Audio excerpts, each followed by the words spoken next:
Purba, NIM 220104010. Saya berasal dari Prodi Manajemen Pendidikan Kristen semester 4 grup A.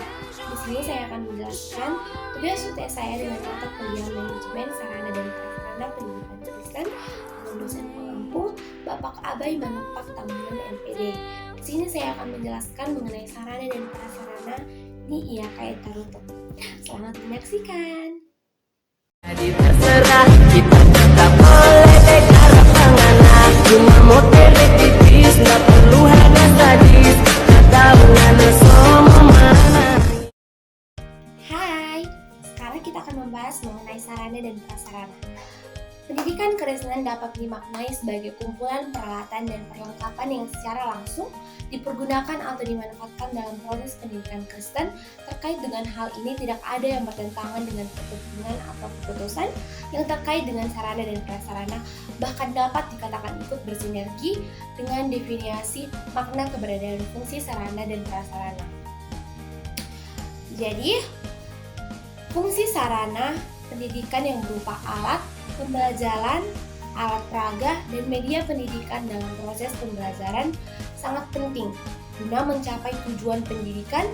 Dalam hal ini, khususnya proses belajar mengajar dan ibadah yang terkonsep dalam satu kesatuan.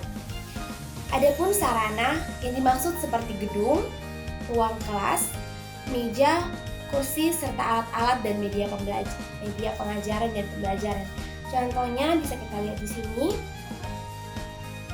Ini dia contohnya.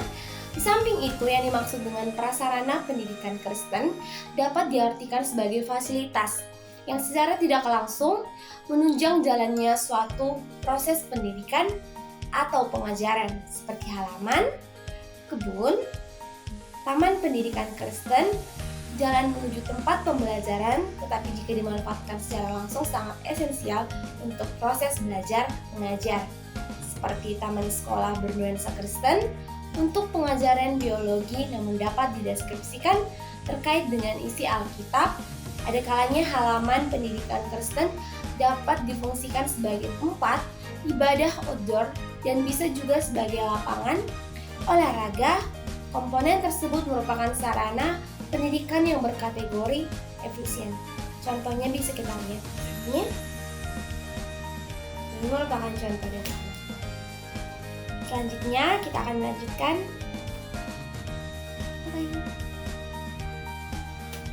Selanjutnya adalah hadirnya sekolah atau lembaga pendidikan Kristen. Manajer harus menjadikan Allah sebagai inspirasi melakukan kinerja. Sebagaimana tertulis dalam 2 Timotius 3 ayat 16, segala tulisan yang diilhamkan Allah memang bermanfaat untuk mengajar, untuk menyatakan kesalahan, untuk memperbaiki kelakuan, dan untuk mendidik orang dalam kebenaran. Terkait ayat tersebut, dapat dipahami bahwa ketika pemimpin atau manajer mengelola baik memutuskan mengadakan sesuatu barang atau fasilitas yang pastinya dilakukan dengan pernyataan dan tindakan formal tertulis, harus memikirkan kebermanfaatan barang dan fasilitas tersebut sebagaimana halnya yang diilhami oleh Allah, karena sesuatu yang diilhami Allah pasti bermanfaat. Dengan demikian, dari 2 Timotius 3 ayat 16 dapat disimpulkan definisi manajemen sarana dan prasarana pendidikan Kristen adalah tindakan pengelolaan, pengaturan dalam hal memperlengkapi fasilitas yang disebut sarana dan prasarana guna bermanfaat dalam mengajar, memperbaiki perilaku menuju kebenaran yang hakikat berdasarkan iman Kristen. Contohnya itu adalah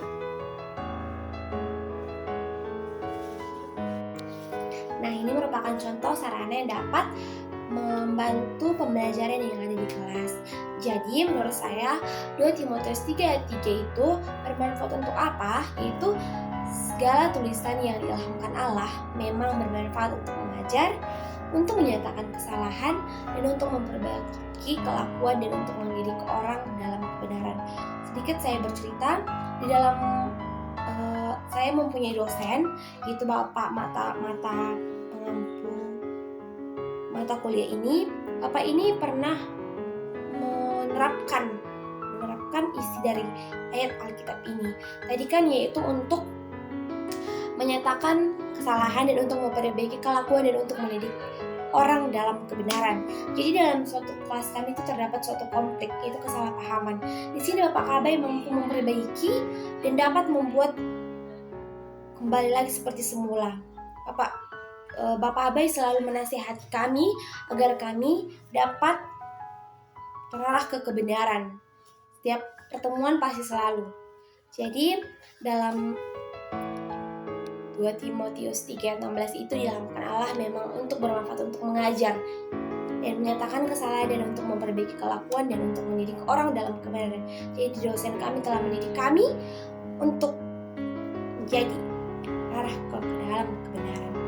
Oke, selanjutnya kita akan membahas mengenai prinsip-prinsip manajemen sarana dan prasarana pendidikan Kristen.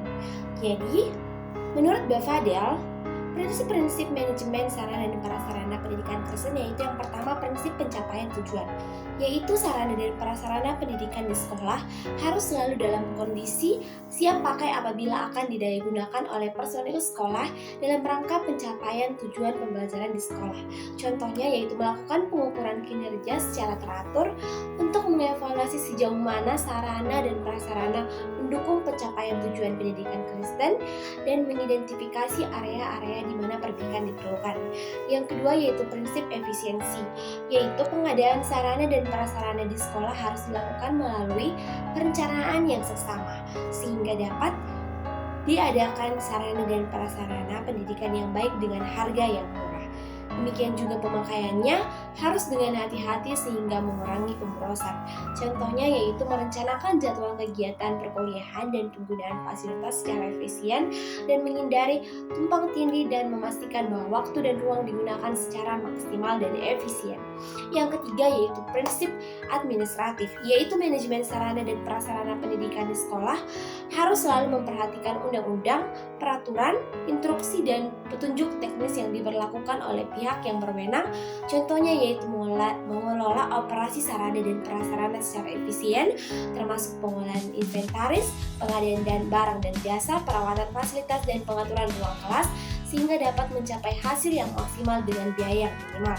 Yang keempat yaitu prinsip kejelasan tanggung jawab, yaitu manajemen sarana dan prasarana di sekolah harus didelegasikan kepada personal sekolah yang mampu bertanggung jawab apabila melibatkan banyak personel sekolah dalam manajemennya.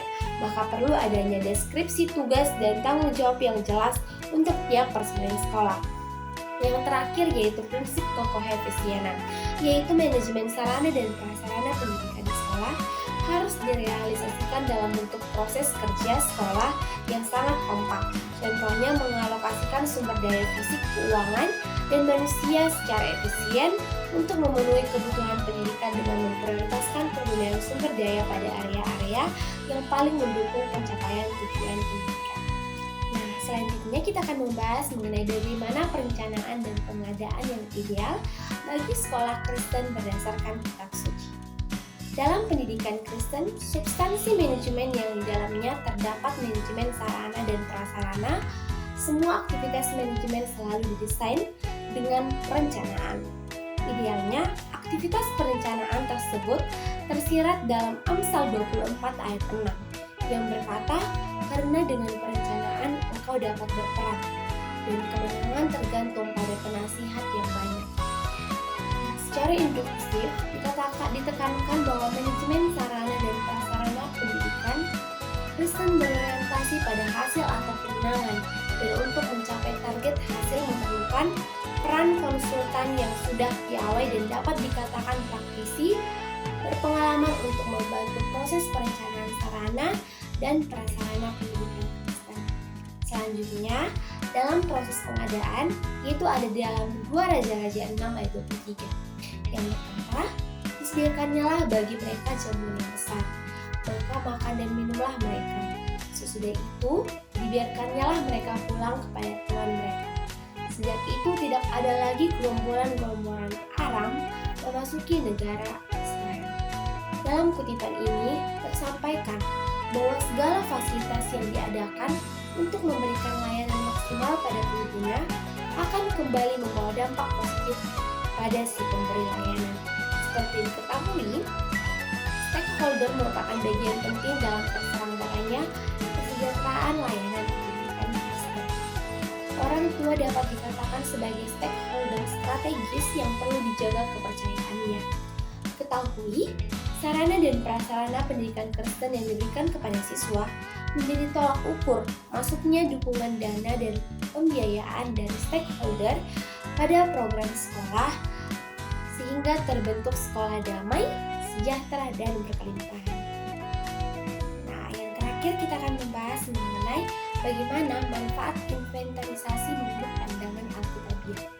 Inventarisasi sarana dan prasarana pendidikan adalah kegiatan pencatatan atau pendaftaran barang-barang milik negara ke dalam suatu daftar inventaris barang secara tertib dan teratur menurut ketentuan dan tata cara yang berlaku.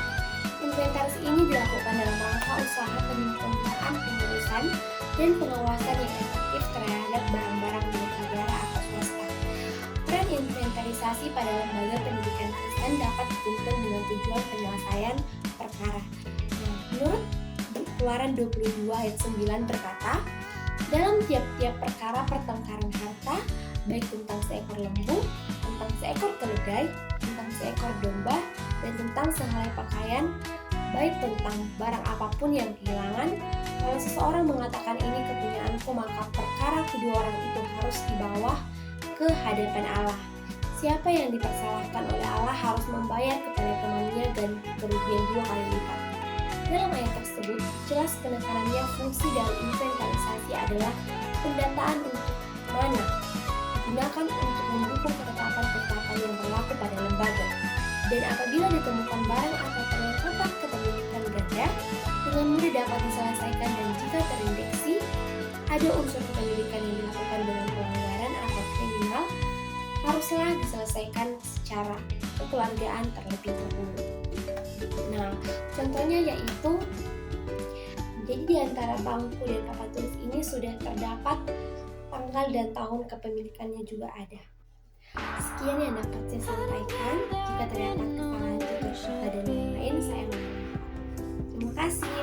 Bye-bye.